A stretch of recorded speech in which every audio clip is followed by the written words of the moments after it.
Welcome to Current Affairs. My name is Nathan Robinson. I'm the editor-in-chief of Current Affairs magazine. I am joined today by Michael Mann. He is one of the world's leading sociologists. He's Distinguished Research Professor of Sociology Emeritus at UCLA, an honorary professor at the University of Cambridge. His latest book on wars is the culmination of an exhaustive effort to understand the phenomenon of war across human societies and hopefully provide us some lessons on how humanity might avoid new wars in our own time, a hugely important task given the stakes in the nuclear age. He joins us today, Professor Michael Mann. Thank you so much for joining us on Current Affairs. Thank you for having me. Let me first ask you, when you sat down to begin this project, what was it about war that you wanted to understand? Well, my work in general has been based on the notion that there are four kinds of power in human societies: ideological, economic, military, and political. And I have written quite a lot about military power. But rather curiously, I realized when I reached the end of my series of books on the sources of social power, I realized that I hadn't actually dealt adequately with what militaries are supposed to do, which is kill people in wars. So I decided to plug that hole. But like most books that I write, it took longer. I did far more research than I'd expected to do. And so this has consumed my research time for about 8 years before publication. Yeah, I mean, some books come across as the author explaining what they already kind of knew at the beginning of the process of writing the book. This book comes across, and you can tell me if this is wrong, as the process of writing the book being an effort to understand the phenomenon that you're covering. It seems like in the process of putting this together, you begin not with the answer, but with the question of, why are there wars? Why do they come about? Yes, I think that's exactly right. I should add one thing, which is that many sociologists kind of study themselves in the sense that African Americans will study the lives of African Americans, or women will study gender relations, etc. But in common with social anthropologists, I kind of studied things that are not me, that are quite different to me, and that I have difficulty figuring out why. I have no experience of war since my date of birth, which was in the cellar of a hospital in Manchester, suffering the last German bombing of Manchester. And that's my only experience of war. And obviously, I can't remember anything about it. So, I'm a fairly pacific kind of guy, and I wanted to understand why people go to war. And in the end, I came to the conclusion that they normally go to war irrationally for various reasons that we can go into. Yes. Well, I want to dive into that concept of rationality. But first, I just want to dwell a little bit on this. That's interesting that you say you have, you're very distant from war, having not experienced it. And I, same is true for myself. And I wonder if, one of the things that this book invites us to do is to sort of be puzzled by war. I kind of wanted to ask you, rather than accepting it as natural, I wanted to ask you, do you think we should view war kind of as a strange phenomenon? Should we be puzzled by the fact that, human beings mostly just go about their business, but sometimes they do this thing where they get together to destroy everything, and they build these giant killing machines. And should we see this? I mean, it seems like the starting point of this book is, well, maybe we should puzzle over this. Maybe we should wonder why on earth this happens. Yes, I think that's quite right. The war is not universal, but it is ubiquitous. It happens quite often, but obviously the years of peace greatly outnumber the years of war. And yet human beings have a kind of fascination with war, so that all of the early sagas and chronicles of history give you very detailed accounts of wars, but very rarely of periods of peace. And the same is true today. Look at how reported little wars around the world are, and of course there is one big one going on, so that we have an impression, for example, that Africans are almost always at war, though of course wars are as rare in Africa as they are in other continents. So it is puzzling about why we think war is more important than it is. But its importance, of course, comes from the fact that it kills people. And it's the main human activity of killing each other. Mm-hmm. Mm-hmm. And, and how we can go from being in a state of peace where no one would think of going out and systematically committing murder to getting together. People do things in war that they could not even conceive of themselves doing in times of peace. Yes, that's right. Of course, this is not something that most people are responsible for. One of the arguments of the book is that decisions of war or peace are made by very small coteries of people, of rulers and their advisors, and that's as true in democracies as in authoritarian regimes. So for most people, war is sprung as a surprise. And especially where you have conscription or mass recruitment of soldiers, the young men who volunteer or who are conscripted have no idea of what this war will be like. They've read adventure stories, or they've played video games.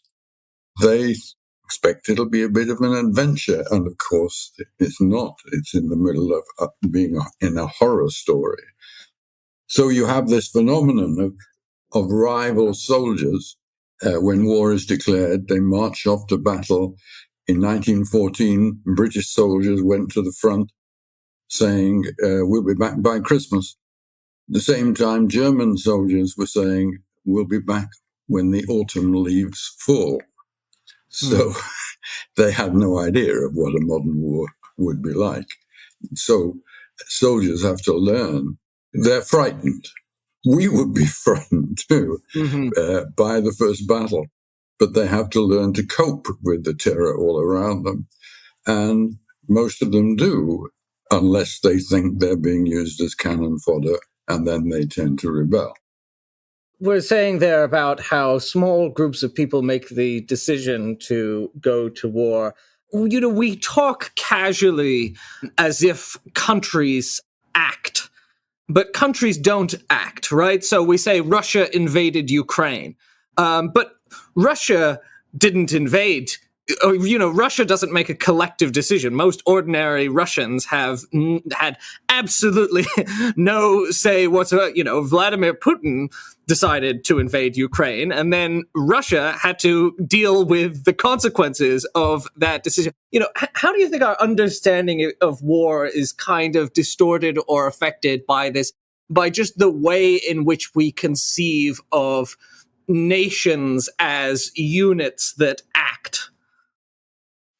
Sorry, I was distracted at that moment. Yes, you're quite right. Countries do not make war. States do not make war. A few people make wars. And the fact that they have the leadership roles in society will then implicate much larger numbers of people.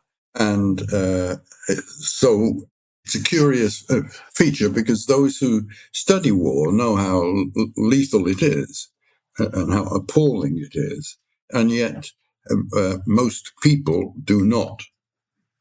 They haven't experienced it before now, and they can only view it in terms of models acquired in media and video games and the like. Strikes me, well, I didn't realize until I read Paul Fussel's book Wartime, where he talks about, how the coverage of World War II that he fought in, everywhere in the newspaper, there's this, every sentence sort of in mainstream reporting about a war carefully softens, sanitizes, excludes the goriest, most disturbing details. And once I had read that, I started to read, the New York Times in a different way. When they report on Ukraine, they report on the horror of the war in Ukraine or stories of suffering, but there's only so much that is shown, and a great deal of the horror is sort of concealed because it's thought that we couldn't bear it. And it almost, even when we're reading a lot about war, we don't really quite understand what is actually going on for the people who are most directly experiencing war. Yes, I think that is perhaps less true of Ukraine than most wars, because it is being extensively reported, and though very few journalists can get into the front lines, they almost do that, and they do report on, kind of casualties and the impact of mines and things, and you see soldiers being carried off to ambulances. And I think, we do have a sense of, in this war, more than most wars. And that's especially true for Europeans because it's closest. It's close to Europe. It's in Europe.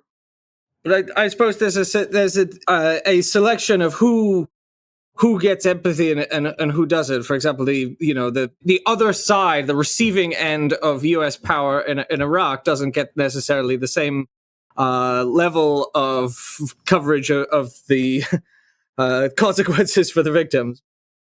No, but they get treated as evil. And of course, what I've said about the Ukraine, it was true on the Ukrainian side. On the Russian side, no. I mean, it's another great patriotic war. Russian media will not show Russian casualties of Russians. They conceal it all. Well, what you said about perceiving the other side as evil, it comes across a lot in your book that, nearly every side in every war seems to view their own posture or present their own posture as defensive, and the other side as every war is a war of good against evil, and we're always the side of good. This is a change, right? I mean, was it always the case that rulers had to present themselves as good and their motives as noble and the war as purely defensive? Well, those who aggress normally claim that they were provoked. Right? So it was provoked by NATO's extension to the borders of Russia. And you have that pattern, I think, throughout history, that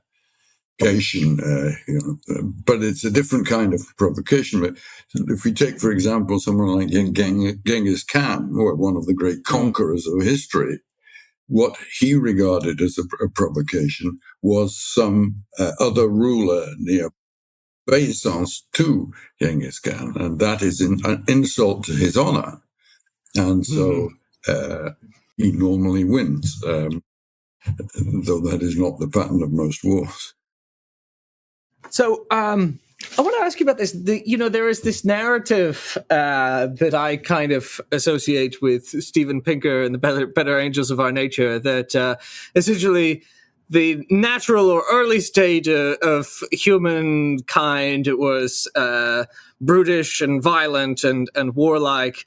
But over time, we have civilized, and we have managed to constrain our worst impulses, our natural impulses towards violence and warfare, and civilization and enlightenment and rationality have brought about an era of greater peace, not eliminated war, but brought out, as he would say, the better angels of our nature. You obviously have studied the entire history of warfare across all of human history. So what do you make of that narrative? Well, it's 90% nonsense. There's a 10% of sense, but my empirical base is, of course, modern wars, which can be studied systematically. Since 1816, quantitative data is available on wars since then, wars in which 1,000 men are killed in a single year, and that's the definition of war that's used in political science. But there is no general trend towards either more war or less war in history. What I think you can say is that Pinker is clearly wrong in terms of very early human societies, hunter-gatherer societies, the very early years of pristine civilizations, which were decidedly more peaceful than a subsequent period. But after that, we find that wars come and go somewhat erratically. Pinker and others thought they saw a decline in the 19th century for using the political science database, the Correlates of War project. But that project, by insisting on a minimum of 1,000 casualties in a year, severely underestimated the number of colonial wars, which were typically the British or the French, or for that matter, the Americans in the Philippines and elsewhere. When they fought against the natives, there were a series of small skirmishes, and none of which would qualify. And I go through the data and show the limited data, of course, on these colonial wars is a problem. But if you include the colonial wars, there's no decline in the 19th century. Now, in the 20th century, he and others have a real problem because you've got two bloodiest wars in history with the largest casualties. Then after 1945, they rely on it being a period of peace. And there has been a period of relative decline of interstate wars, but a big increase in civil wars. And in case we regard ourselves as being exemplars of peace, must remember that we're fighting proxy wars all the time. In the Cold War, the US was fighting wars. The Soviet Union as well, carefully designed so that Soviet and American soldiers would never face each other, but we fought through clients. And similarly, today, now there is a major war going on in Europe, but the US has found the solution of not losing a single casualty while supplying the Ukrainians who are taking enormous casualties. Yes, the idea of the 10%. Oh, yes, the 10%. Well, there have been, after the severest wars of modern times, which is where we can get some information, there has been a kind of a temporary decline in wars, and a number of wars, but more particularly in decline in the ferocity of wars. So after the wars of religion in the 17th century, the powers did fight some wars against each other, but they had gentlemanly rules of conduct. And similarly, after the Napoleonic Wars, which are devastating, there was a deliberate attempt through the Congress of Vienna to limit wars. And similarly, after 1945. And it is perfectly true that our general culture in the West, even that in the United States with its gun ownership problem, is relatively pacific in the real world. In the fantasy world, it's not, but in the real world. And so wars have tended to be conducted at some distance from us. And of course, then we've got the problem of the arms production, sales to all the countries of the world, making enormous profits. in the US and Western Europe out of wars in which we're not involved. Yeah, can I ask you, how do you think about wars versus the threat of war? Because it strikes me that, if we're to consider whether we're at a period of peace, it's a little strange. It's always been a little strange to me to even discuss the idea of peace at a time when, everyone has nuclear weapons pointed at each other. If I'm pointing a gun at you and you're pointing a gun at me, and the guns don't go off, are we at peace? Wars are calculated, right, by as you say, numbers of deaths, but there can be this state between war and peace, which is the tension, the ever-present threat that the nuclear weapons will go off. The Cold War, as it's called, yes. Yes, what's, of course, completely distinctive about the era we live in is the possibility of wars ending all human civilization. And what's been, to some extent, one might be impressed by it, it's one area in which human rationality seems to have been effective. That is, that they were careful not to escalate. Similarly, India and Pakistan, who actually often have armed border skirmishes, but again show restraint because of mutually assured destruction. Now, this is very precarious. Of course, there are scenarios being presented, like if China invades Taiwan, because it sincerely believes that Taiwan belongs to China. It always used to.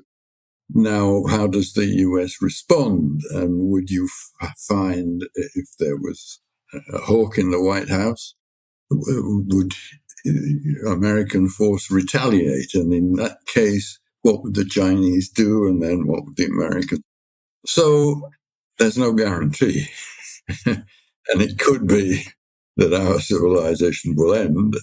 But of course, there's another reason why our civilization is rather different, and that's the environmental issue. Let me ask you about the dwell on something that that again should be kind of puzzling to us, because you mentioned that this narrative of a violent natural state that has slowly trended towards peace is mostly wrong. You say that there's no historic trend towards more or less war, but why was it that the coming of civilization actually produced war? You discuss, how did that create the condition for deadlier conflicts between human beings? Well, I wish we knew. I think this is one area where we have to admit that we have no sources and almost no knowledge. What are called pristine civilizations, that is, the ones that developed what is called civilization, urban settlements, literacy, etc. The very first ones, pristine civilizations, are those that did it on their own without being influenced by others, like Mesopotamia or Egypt. Now, it does seem that in the first place, they were relatively pacific in that their monumental sites were not fortified. When we find graves, we don't find skeletons with signs of wounds on them. And the earliest sculptures are not warlike.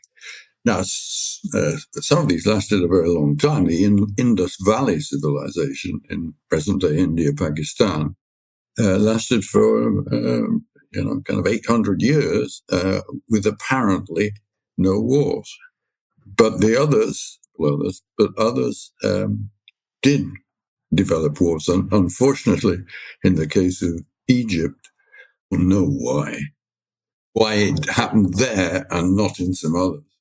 But of course, one thing is clear about war. It is that if you develop a functional military, you can defeat. So the expansion of civilizations has a great deal to do with war. So let's turn to this question of rationality. because obviously I think it's fair to say that nobody who initiates a war would think that they're being irrational in doing so, nor would they go in with the expectation of defeat. But as we know, there are many self-defeating wars waged. So as you look across the history of war, do you think warfare, obviously there are probably cases in which the fighting of a war, not a defensive war, in which case you've got virtually no choice, or wars where the goals are achieved. But the general trend, is it that wars make sense for countries to engage in, or that they don't? They don't. Okay.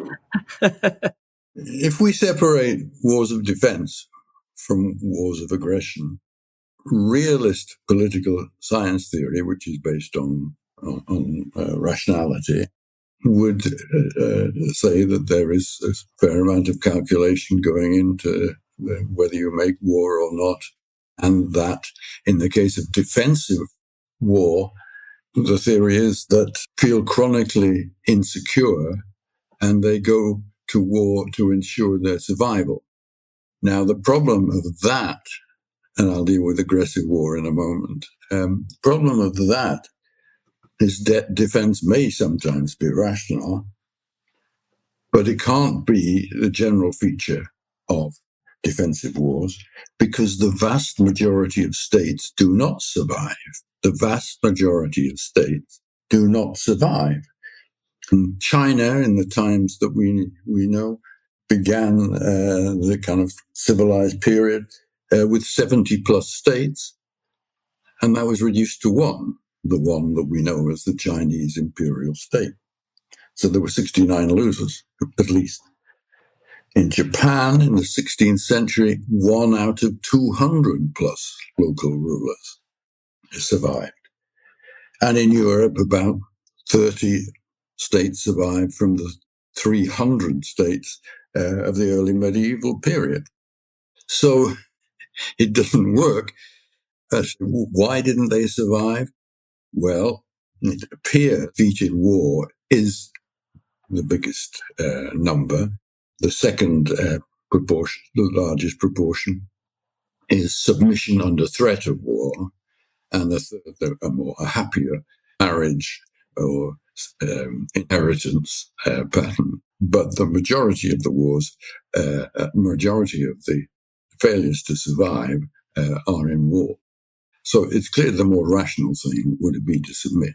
And normally in history, you can get a deal out of submission so that you keep your own power. If I'm a ruler threatened by Genghis Khan, I submit to him and he lets me keep my local domains. Okay. Now, as far as aggressive war is concerned, that is that war is conducted for material resources, for economic or strategic reasons. The problem is that look at this quantitatively in modern times since 1816, and we find that on average, the aggressor in war wins about 50% of the time. And 50% of the time, they either lose or it's a kind of grinding stalemate which benefits no one. And I did some analyses in Latin American post-colonial wars between the new states there. The aggressors lost 6 and won 2, and there were 5 stalemates. In Song Dynasty China, there were 7 wars of aggression, 2 were won, 4 lost, and 1 was a stalemate. Now, there are regimes which are much more successful, like Rome, or 2 of the Chinese dynasties, Wan and Qing. And they won because they were prepared to sacrifice more for military purposes, so that it was a different calculation they made. All right. So Rome against Carthage, Hannibal, the Carthaginian leader, invades Italy and is very successful, inflicts defeats on the Romans several times, but the Romans just dig deeper, form more and more legions, in a way that the Carthaginians would not do. They were a more commercial-minded empire. So it doesn't realism doesn't empirically work. Now, there are exceptions. And in aggressive wars, the main exception is what I call sharks against minnows. That is a major power invading and absorbing a very small power. Okay, and of course that's exactly the kind of war that we think is most immoral. Right. But it is likely to be successful, not always. And indeed, the problem for the sharks is that they share the over-optimism of rulers in general, which we can come on to later, perhaps. That is, they think they're going to win, and Right. A kind of bystander might say, a rational bystander might say, well, I don't know about that, you might well lose. But if you think about that statistic of 50% winners, if you only have that chance, do you really do things if you have a 50% chance of Yeah.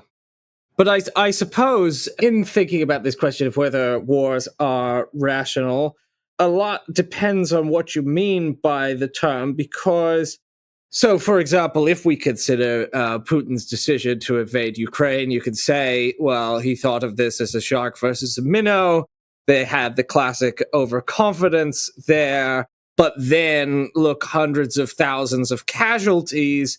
That was clearly irrational. He didn't achieve his goals, but also to someone sitting behind a desk, whether losing hundreds of thousands of soldiers makes a decision irrational depends on whether you care about whether those soldiers die. If the goal has something to do with the pursuit of honor or status, then a ruler might not see, tremendous losses for other people who happen to live in the country you govern as proving that the decision was a mistake.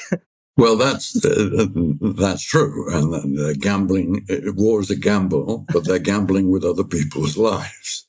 Right. Now, there are limits, so that most historical leaders were aware that if this war would involve either conscription or higher taxes, there might be discontent and rebellions and things.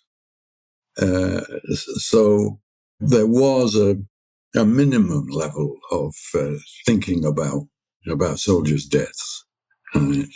Because the more die, the more you have to replace them with other people, and the more likely conscription is, taxes will have to rise.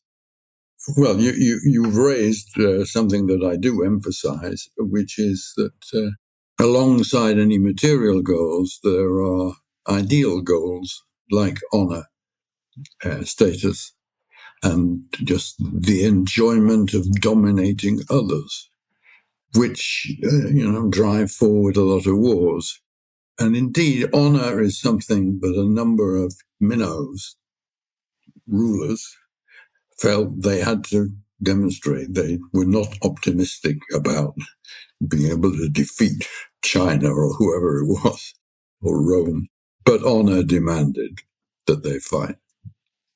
You find that in feudal regimes quite a lot. Of course, there are also ideological wars where what is at stake is religion or a political ideology. World War II is a good example of a clash of ideologies, and leading Germany and Japan into very foolish actions, which rational bystanders would assume were irrational. They had a sense of the innate superiority of National Socialist men or Japanese men, and they could make up for lack of numbers and technology with that fighting spirit. Mm-hmm.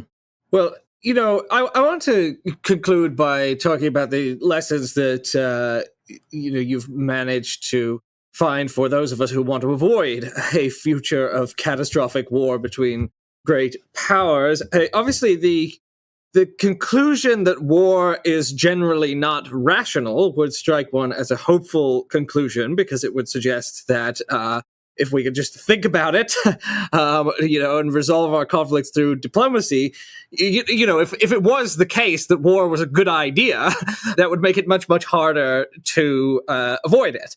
The fact that it isn't, the fact that it is generally or tends to be self-defeating, gives us some reason for hoping that we might work out our differences because we can achieve better outcomes that way. However, as you have just pointed out in that answer, oftentimes we human beings do incredibly irrational things. We do them for ideological reasons. We do them because of total miscalculation. We do them out of just perceived emotion. We don't feel like we can back down because we don't want to lose face, etc. So, having now spent years studying all of the wars in all of human history, what could you tell us about how humanity might hope to avoid war in the future? Read this book. Pick up on wars and understand. There is one hopeful possibility in today's world. It is that if human beings can get together to combat climate change, and if there can be a whole series of international agreements embodying and then policing emissions, then such a degree of international cooperation would make wars unlikely. On the other hand, if agreement is not forthcoming, well, that's another possible source of devastating wars. Yeah, well, one of the arguments is that ruling groups, and people in general, are caged into their societies, and they have normative solidarity within society, as the sociologist Emil Durkheim pointed out. But the downside of that is that they don't have that understanding with the neighbors and with other peoples, other states. And so they characteristically think of them as being different and usually a little inferior. And the over-optimism which characterizes the history of war, over-optimism, going to war believing you'll win. You said sort of a jest that people ought to read this book, but in figuring out how to stop war. But I do think there is a serious point in there, which is that I feel like the self-knowledge, learning to see our societies from the outside, which you sort of touched on earlier when you were talking about yourself as an outsider to war. Learning to notice, I feel like a lot of this is because we are incapable of seeing our actions through the eyes of others. So everyone, as we said, everyone perceives themselves as self-defensive. Learning to notice war propaganda, learning to notice these kinds of recurring trends of overconfidence, because so much seems to recur over and over. History recurs, first as tragedy, then as farce, then as whatever comes after farce, right? But as you study it across history, as we can kind of understand, we might be able to pull this process back before it unravels. The tendency to regard the neighbors as kind of inferior is one part of it. Another part is that you know the strength of your own armed forces, or you believe you know, and you underestimate those of the opponent because they are a bit inferior to you. Whether it's in terms of level of technology or, in the case of the fascist powers, better fighting spirit, so they thought. And actually, you're very ignorant of the other, and you have no understanding that they too think this is a just war. Both sides think it's a just war. Thinking that it's a just war has one verbal consequence. The English word should has two meanings.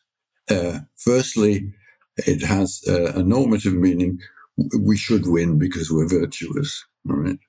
But the other sense of it is we should, because the odds favor us, because we will win.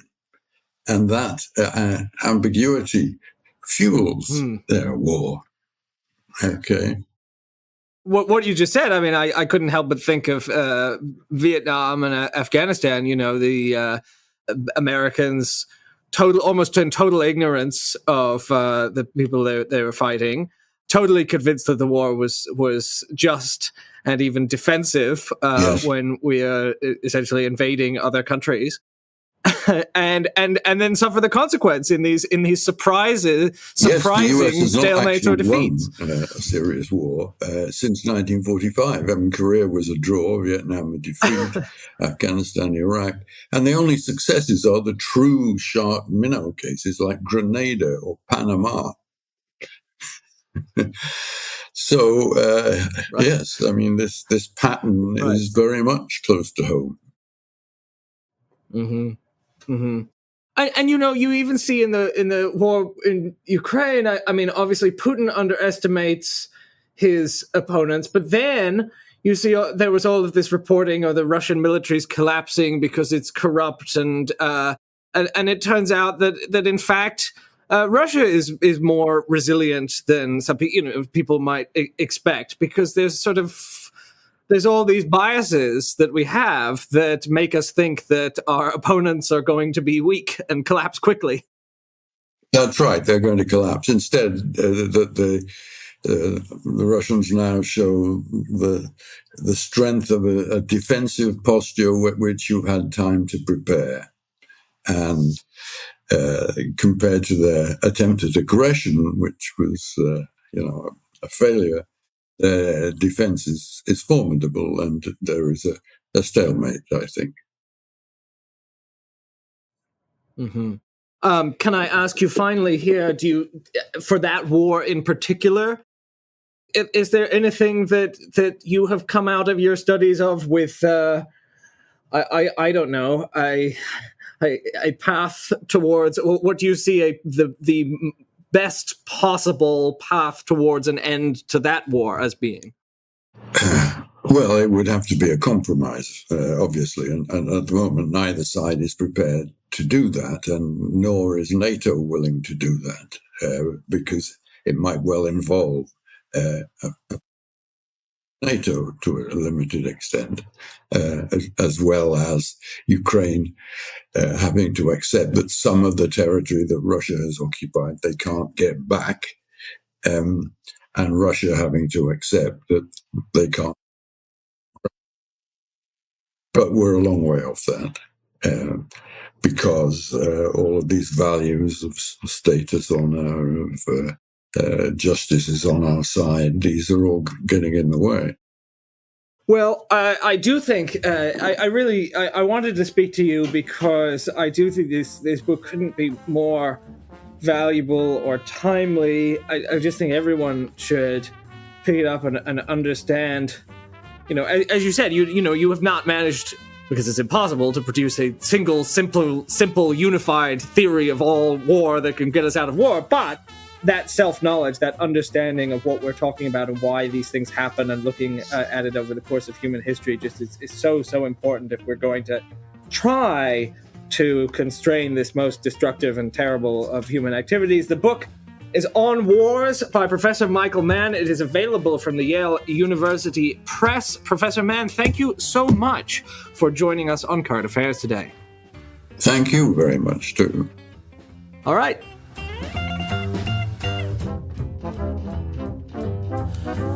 The Current Affairs Podcast is a product of Current Affairs Magazine. If you are not subscribed to Current Affairs Magazine, visit currentaffairs.org/subscribe today and get our glorious print edition. The Current Affairs Podcast is released regularly every week on patreon.com/currentaffairs. Thanks for listening.